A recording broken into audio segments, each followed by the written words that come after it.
Magandang araw. Ang tatalakayin ko ngayon ay ang OOP o Object-Oriented Programming at parte pa rin ito ng basics ng PHP programming language.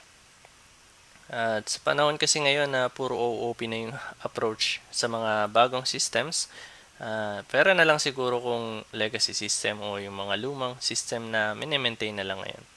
At note lang pala na hindi purely object-oriented si PHP, kaya lang niyang mag-support ng object-oriented programming, saka yung iba pang programming paradigm na tinatawag tulad nung procedural, halimbawa.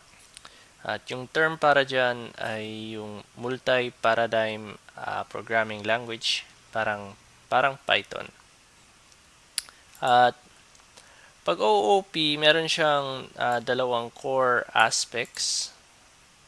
I-comment ko lang itong ginawa ko nung nakaraan.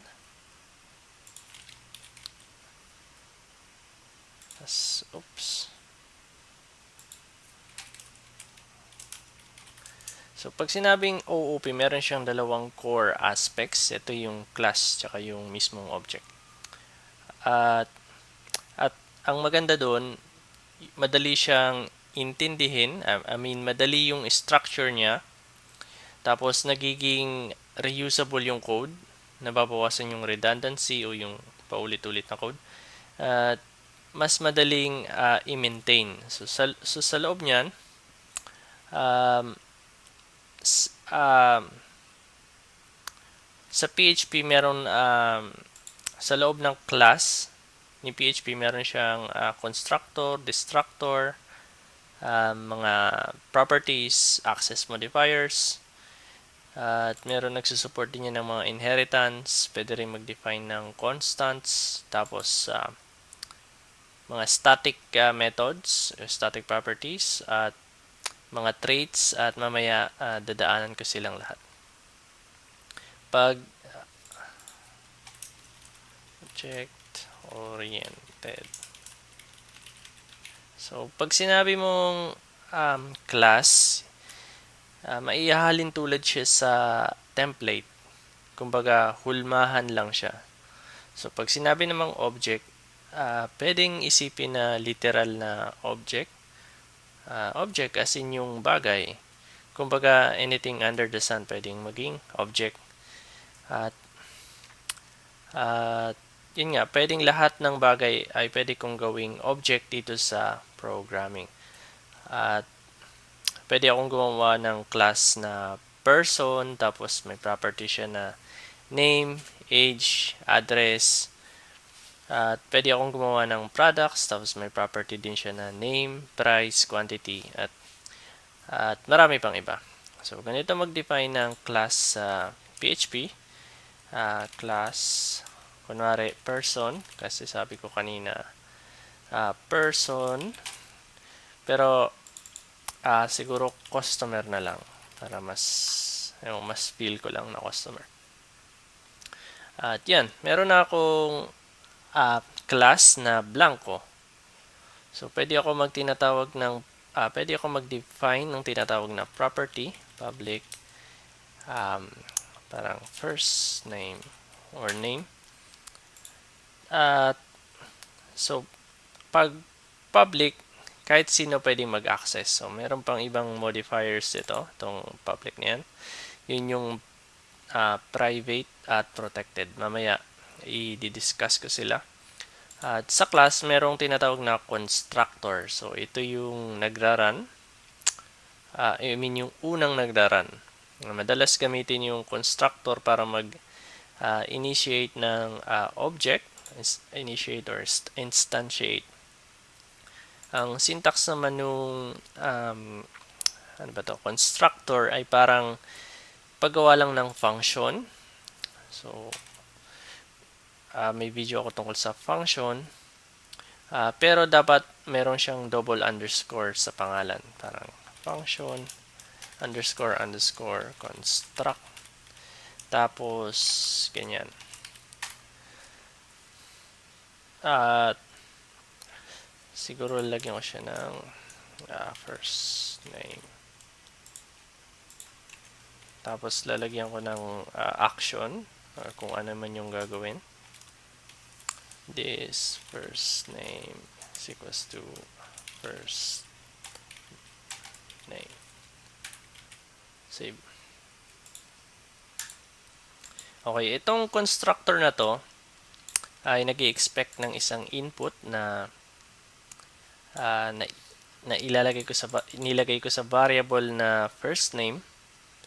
Tapos bahala na ako kung paano ko gagamitin tong input na to. At sa case na to, isinave ko lang siya sa property na first name. So nakakalito kasi magkapangalan sila. At yung itong this, ay parang pronoun yan kumbaga sa English language. So ibig sabihin lang yan, parang alias siya ng sarili niya. Which is itong this, ang sarili niya is itong class na customer. At dash, tapos arrow, right arrow or greater than sign. Tapos yung pangalan ng property, ganyan i-access yung property. At ganito naman i-instantiate yung object. At pag sinabi pa lang instantiate, meaning lang nun i-initiate o i-create yung object. Kunwari, gagawa ko ng object na tatawagin kong customer_1. Ang syntax lang niya ay new, tapos customer. As yan. Tapos, lalagyan ko yung value ng first name. So, customer_1. So, hindi ko ginamit yung this kasi nasa labas ako ng class. So, wala ako sa loob. Kaya kailangan kong gamitin yung actual na object name. Tapos, yung property niya, first name equals to Romel. Save. At siguro i-echo ko na lang siya para lang, parang variable lang din yung object. Echo first name.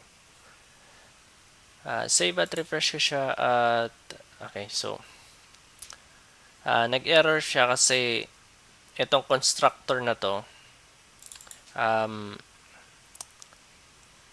kailangan ko lagyan na siya ng default. Sabihin kong no name. Save. Fresh. Ayan. At okay. Ganito mag-instantiate ng class at para mas matipid ng isang line, pwede kong gamitin tong constructor na to. Kasi dito, blanco lang siya yung ginamit kong constructor. So, para mas matipid ng line, pwede kong ipasok na lang siya dito. Ayan yung ilaran yan. So, ilalagay ko dito Romel. Tapos, pwede ko nang tanggalin to. Save, tapos refresh. At yan. Same result lang din siya kanina, pero mas matipid kasi gumamit na ako ng constructor. So, one line na lang siya. At sunod naman yung kabaliktaran ng constructor, which is yung destructor. At kung yung unang nagraran pag nag-instantiate ng class ay constructor, yung destructor, siya naman yung huling nagraran. O after mag-stop yung script or mag-exit siya. O pwede rin pag puinersa kong i-destroy. At ganito naman yung syntax niya, function underscore din, tapos destruct. Tapos wala na akong pwede rin ako maglagay ng parameter pero hindi ko na rin siguro siya gagawin. So mag-e-echo na lang ako ng gusto ko lang sabihin na nati-trigger tong destructor. So the destructor has been run. Yan. So, yan lang yung gusto kong gawin niya. At isang paraan pala para i-destroy yung object sa PHP ay sa pamamagitan ng unset na function. So, kunwari, tanggalin ko tong echo. Tapos, gagamitin ko yung unset. Tapos, customer underscore 1. Save. Tapos, refresh ko. Ayan. Nag-trigger na yung destructor. Isunod ko naman yung siguro i-comment ko na lang to kasi palagi yan magra-run kada matatapos yung script. At isunod ko na lang yung ito na lang i-comment ko. Sunod naman yung access modifiers na tinatawag. Nabanggit ko yata kanina ito yung parang status ng property o properties. Halimbawa itong public first name at meron pang dalawang access modifier yung tinatawag na private. Ano nga ba? Pwede kong personal phone. Tapos, meron pang isang which is yung protected. Tapos, phone.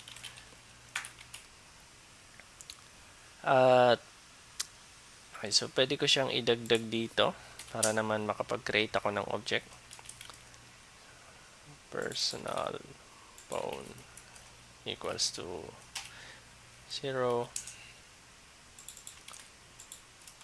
Business phone is equals to 0 by default. Let's copy ko siya.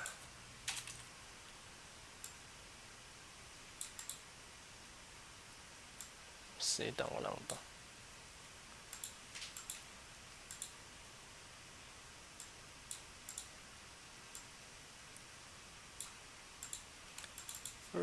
Personal phone.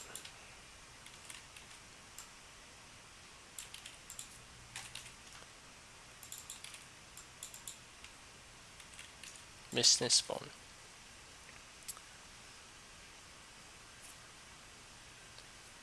Tapos, i-add ko lang siya dito sa constructor para lang ma-create ko siya. 5, 6. Save. Refresh.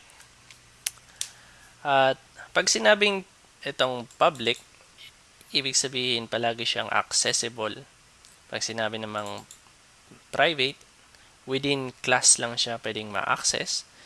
At pag sinabing protected, within class lang din siya, pero pwede siyang ma-inherit. At pwede rin pala gumawa ng function sa loob ng class. Kunwari, user-defined function sa loob ng class at gagawa ko ng function para ma-prove ko na within class pwede kong ma-access tong private tsaka protected property. So gagawa ko ng public function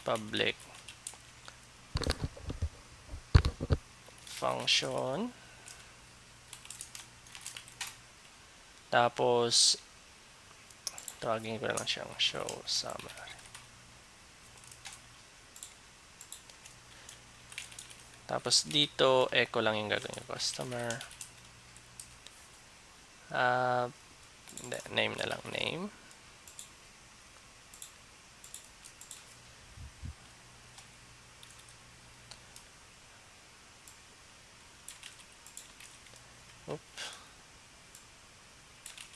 First name dot lagyan ko lang ng break rule, so copy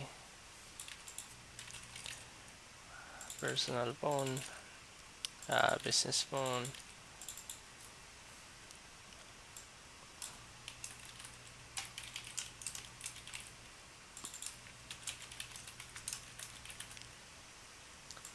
save. Tapos tawagin ko naman yung function within the class. So customer pagtawag ng ng property is dash, tapos greater than sign, tapos yung pangalan nito. At since function siya, meron siyang ganito. Open and close parenthesis. Save at refresh. At yan. So, pinagkapareho nung private at saka protected. Sa loob lang sila ng class pwedeng gamitin, which is ito nga. At ang pinagkaiba naman nila, si protected pwedeng ma-inherit at si private hindi pwedeng ma-inherit. So para ma-check yan, gagawa muna ako ng inheritance. At ang ibig sabihin pala ng inheritance or inherit ay pwede akong gumawa ng class, ng bagong class from an existing class.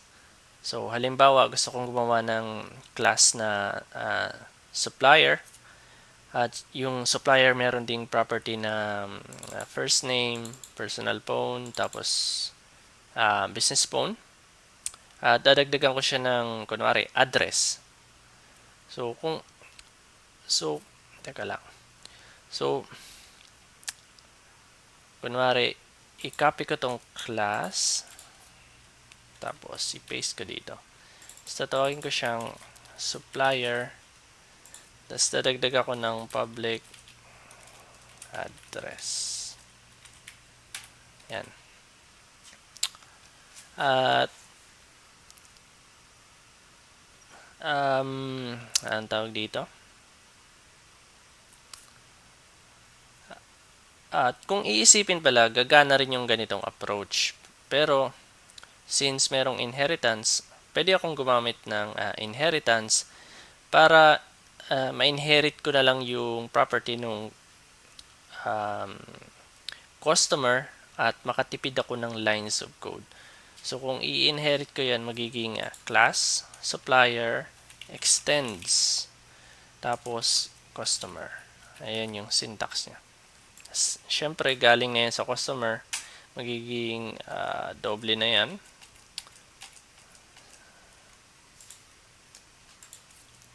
Sarayin ko to. Ayan. So, ayan, mas maiksi yung code.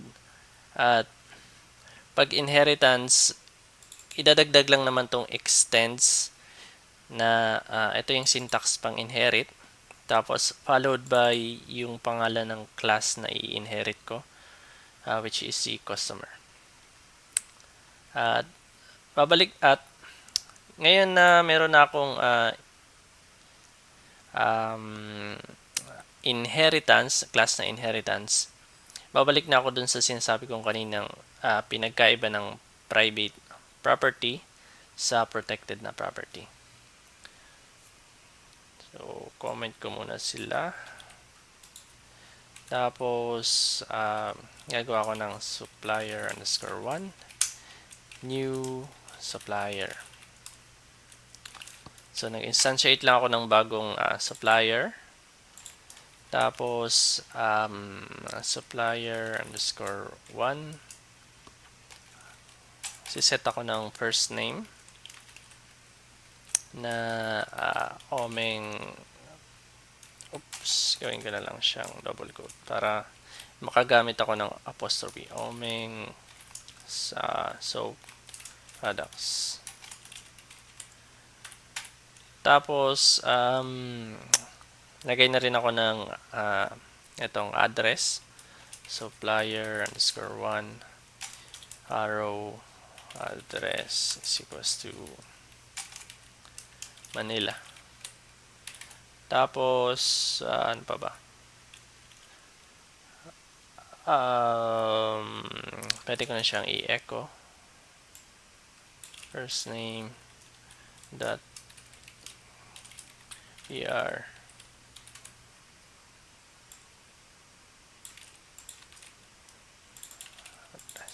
save, tas refresh.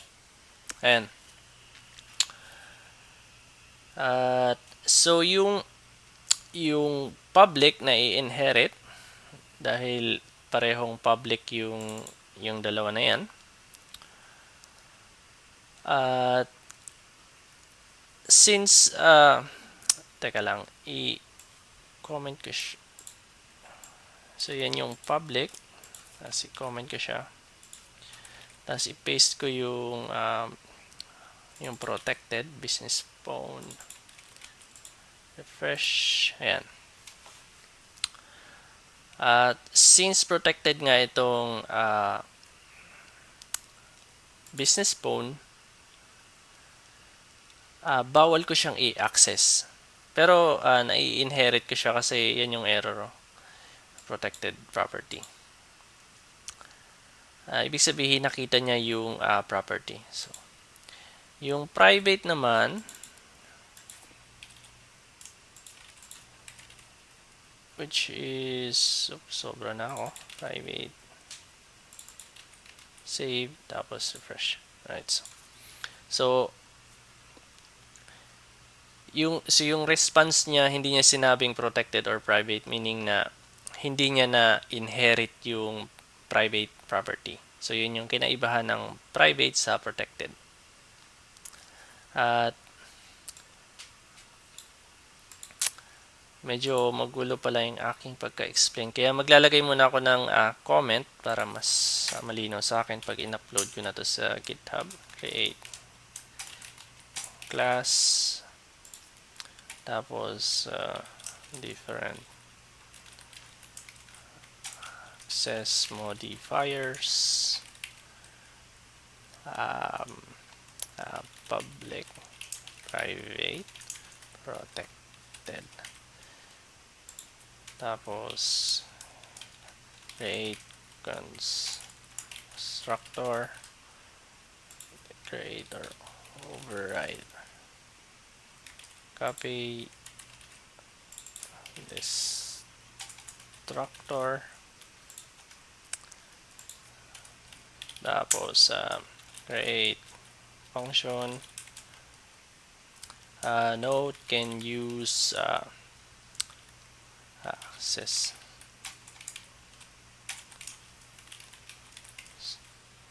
modifiers, which is ito, tatlo. Pwede rin siya sa functions. Tapos inherit an existing class. Tapos ito naman yung instantiate. Assign values, access values. Okay. Teka lang, ito pala.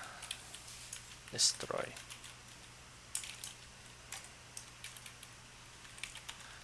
At sunod naman ay yung tinatawag na constants. At bukod pala sa properties na yan,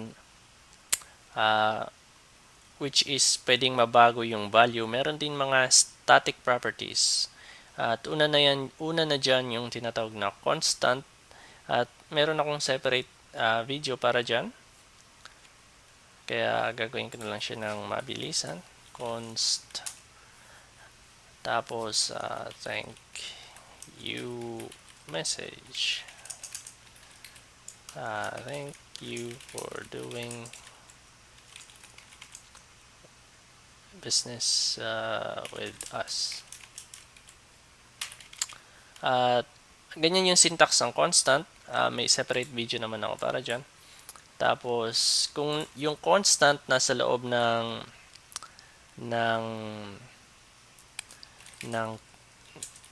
class, ganito naman siya i-access. Supplier _1, tapos double colons, tapos yung pangalan ng constants. Oops. Bawal ka na pala. Ayan. At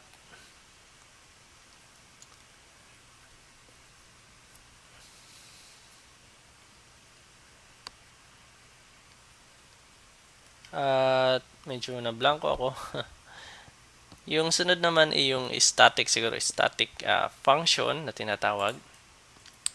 At ganito lang gumawa ng create static function, public static, kunwari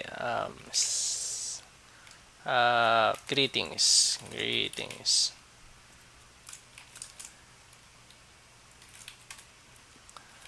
At kunwari echo lang yung gusto kong gawin, gusto kong laman nito. Pero pwede rin namang computation, calculations, or kung ano pa man. So, hello, welcome back. Save. At public static function. Save. Meron pala siya. Wala dapat $sign. So, public static function greetings. At katulad lang dito ng normal na function, meron lang siyang word na static dito. At syempre, pag static, ibig sabihin hindi na pwedeng i-update yung mga nasa loob niya. Tapos, ganito naman paano i-access yung maglagay lang ako ng break rule para mag-next line siya. So, ganito naman i-access yung static na function. So, supplier1 double colon tapos yung pangalan. At dahil function siya, dapat merong open and close parenthesis. Okay, so panghuli kong gagawin ay yung tinatawag na traits. At kasi hindi sa lahat ng bagay okay gumamit ng inheritance. At paano kunwari gusto kong mag-share ng isang property lang sa piling class. At siguro halimbawa gagawa ko ng isa pang class.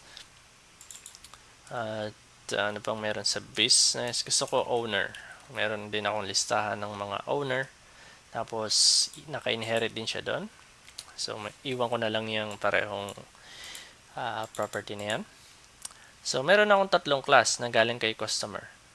Tapos, paano kung gusto kong mag-add ng property sa supplier lang? Nga, sa supplier lang. Gusto kong mag-add ng property sa supplier lang. At gusto ko rin mag-add ng property dito sa owner. Doon ko magagamit yung tinatawag na traits. At para lang din siyang mini class. So, dito ko na siya i-define. Create trait. Tapos, ganito yung syntax niya. Trait. Tapos, yung pangalan. Kunwari, ang supplier ko tsaka ako, meron akong gusto kong lagyan ng permit. Yung customer, ayoko lagyan ng permit. Tapos, magde-define lang ako ng public permit underscore number. Isa pang public property. Permit area. Save. At ganito naman paano siya gagamitin. Kunwari dito si supplier na lang. Use, tapos permit. Ganyan lang. So after nyan, ma-merge na siya dun, yung trait na yon ma-merge na dito sa class na to. At sample, pwede ko siyang lagyan ng kunwari dito. Set property of trait. Supplier underscore 1. Tapos, ano ba yung trait ko? Nilagyan ko siya ng permit number, tas permit area.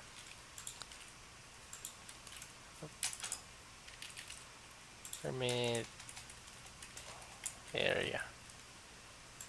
So, siset ko yung value nila. Metro Manila.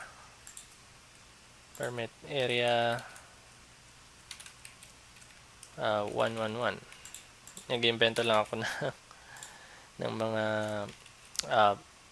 values na ilalagay. Tapos, ganito naman i-access. So, access property. So, kapareho lang siya nung normal na property. Kasi pag traits, ibig sabihin, i-merge niya lang yung nasa trait dun sa class kung saan mo siya ginamit. Oops, access, echo para makita.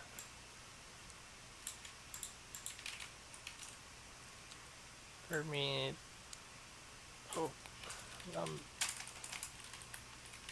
Save at refresh. Ayan. Nandito siya sa taas. Lagyan ko ng BR. Isa pang BR. Yan. So, Metro Manila tapos 111. So, ayan yung traits na tinatawag. So, pwede ko pa yung ilagay sa kunwari, sa owner. Ganyan. At same lang din yung magiging result. At ito yung maganda sa traits. Pwede siyang magamit as multiple inheritance. So, bale yan ay yung basics ng object-oriented programming sa PHP. Bale, class, functions, traits, properties, constructor, destructors. Pag nagsama-sama yan, madami akong pwedeng magawa. Dito ko na siguro tatapusin yung video kasi hindi ko gustong gumawa ng project sa Vanilla PHP. Gusto kong gumamit ng framework katulad ng Laravel. At syempre, kailangan ko muna yung basics bago ako makatalon doon. At ang importante talaga na makuha yung concept at yung mga syntax, importante din naman, pero pag alam mo yung concept, madali lang pag-aralan yung iba-ibang programming language. At yun nga, dito ko na siya tatapusin. Maraming salamat.